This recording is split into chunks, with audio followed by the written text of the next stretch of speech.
O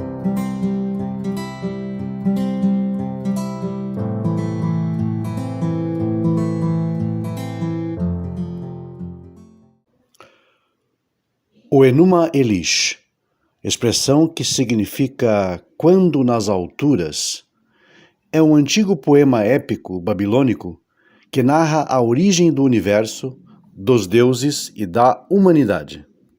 Ele é composto por 7 tábuas de argila escritas em babilônico antigo, que foram descobertas nas ruínas da biblioteca de Assurbanipal, em Nínive, no século XIX. Este poema é considerado um dos mais belos e antigos registros mitológicos da criação dos deuses e do mundo.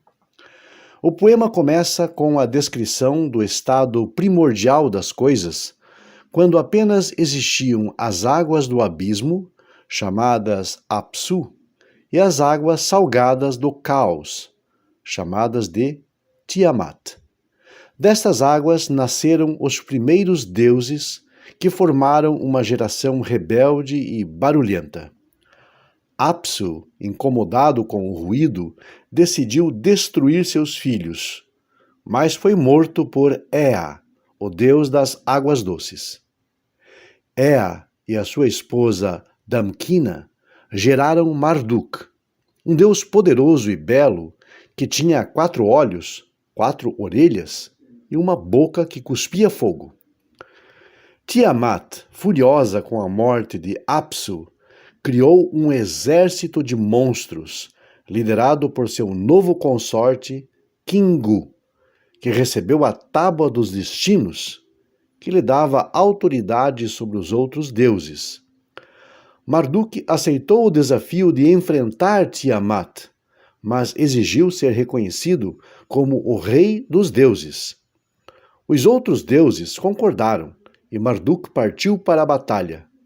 Marduk usou o seu arco, a sua rede e a sua massa para combater Tiamat, que assumiu a forma de um dragão. Ele lançou um vento na boca dela e atirou uma flecha, que a rasgou ao meio. Com a parte superior do corpo dela, ele criou o céu.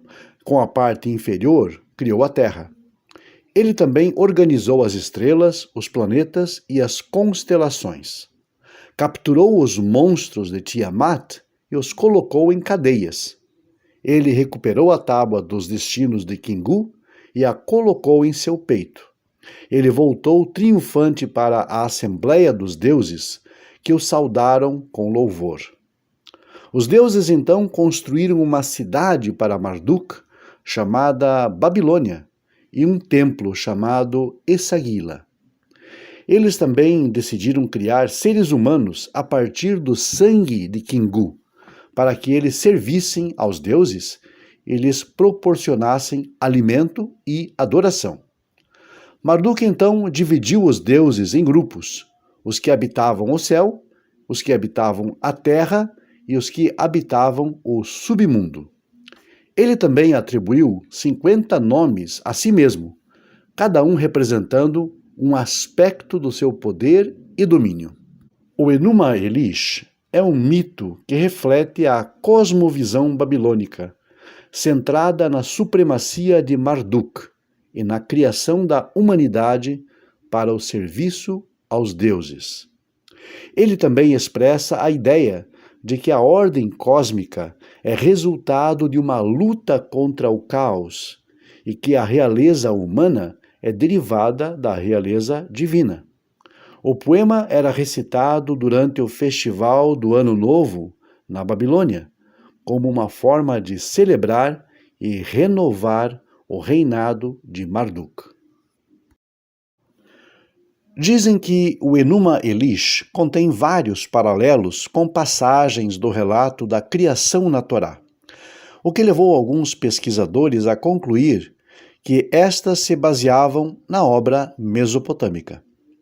As semelhanças abrangentes incluiriam referência a um caos aquático antes da criação, uma separação do caos em céu e terra, diferentes tipos de águas e a sua separação, bem como a semelhança numérica entre as 7 tábuas do épico e os 7 dias da criação.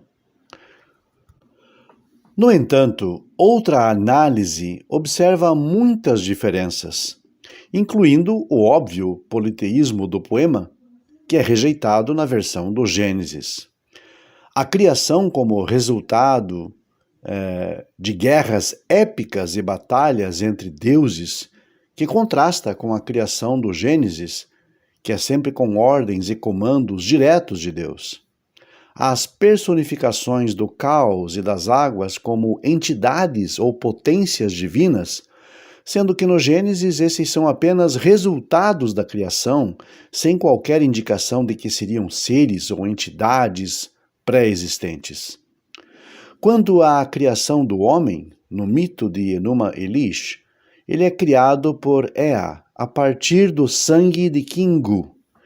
E segundo lemos, o homem foi criado com um único propósito: ser escravo, para sempre, dos deuses.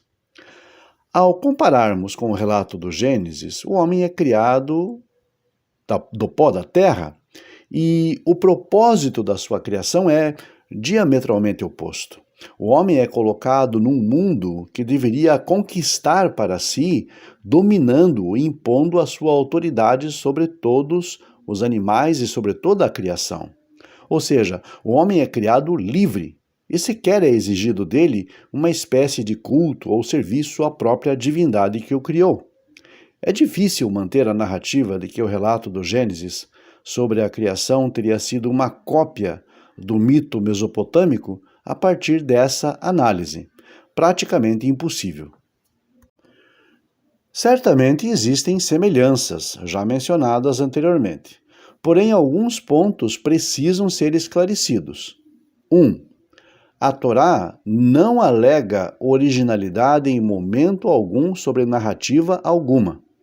A Torá não diz ser a fonte da história ou desta história em particular em momento algum. 2. Ao relatar a criação, em especial a do homem, a Torá traz alusões à região da Mesopotâmia, mencionando seus rios mais famosos, por exemplo, o Tigre e o Eufrates. Esta menção desarma os conhecidos argumentos de que o texto seria uma criação judaica, tendo por base um plágio. Se fosse um plágio, convenhamos, seria muito mais inteligente ambientar a formação do homem na terra de Israel, e não exatamente na Mesopotâmia. 3. No mundo antigo, a ideia de plágio sequer existia. Era normal uma cultura influenciar a outra e até trocarem elementos culturais entre si. Os hebreus vieram exatamente da região da Mesopotâmia, segundo a própria Torá, de Ur-Kasdim, antiga metrópole que localizava-se entre o Tigre e o Eufrates. Seria então de se esperar que os antigos trouxessem com eles vários elementos das suas próprias culturas antigas e originais. Mas qual é o motivo ou os motivos para que entendamos a superioridade do relato da Torá em relação ao Enuma Elish? Entre vários, selecionamos alguns que, de certa forma, antecipam conceitos e ideias que somente muito tempo depois foram confirmados pela ciência. Pelo relato da Torá, por exemplo, havia no início um só continente, que no hebraico é Yabashá. A vida começa no mar e só depois é indicada a sua presença na terra. O homem passa de um estágio primitivo no Gênesis 1, onde é apenas um coletor e que segue meros instintos de reprodução, chamado de macho e fêmea, sendo que só depois, no Gênesis 2, ele evolui para um estágio de formação, onde aí então é chamado de homem e mulher, já entende o que é cultivar a terra, constitui família e vínculos afetivos. Nada disso é postulado no texto do Enuma Elish, e em todo o seu texto o que percebemos é apenas um grande e confuso cenário de mitos e fantasias. Não há como compará-lo ao texto do Gênesis, e menos ainda de se afirmar que a narrativa da Torá teria sido um plágio deste poema. Nenhum estudioso sério se daria o trabalho de passar tamanha vergonha.